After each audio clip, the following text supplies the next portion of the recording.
Let's face it, DayZ can be a walk in the park or a cleat to the nuts, but one thing it never is predictable. And here, I'll go through things even veteran players probably don't know, although they'll still tell you they do. If you like the video, please leave a like or a subscribe, it really helps me out. But without further ado, let's get into the video. This guy doesn't know I just heard him invite his friend to come and kill me.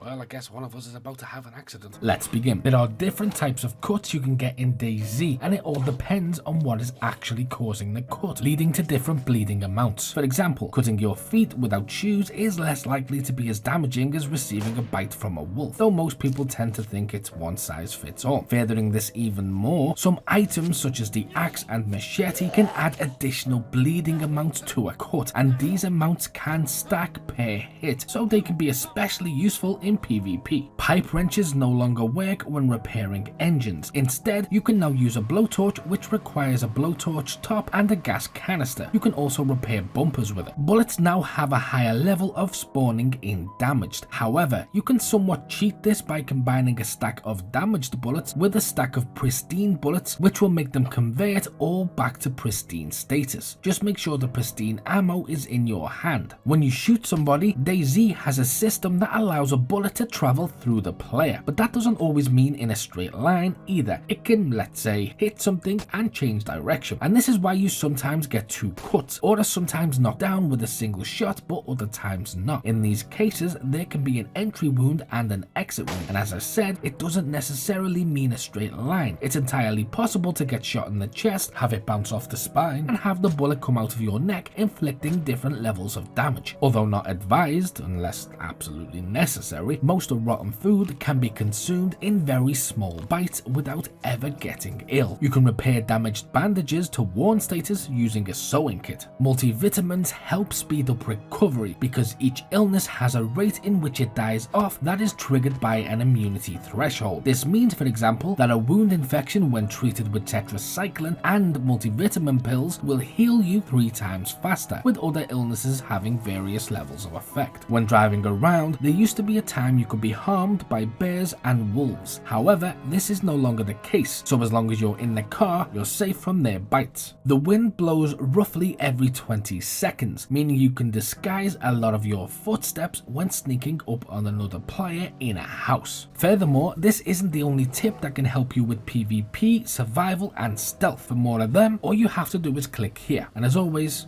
until next time.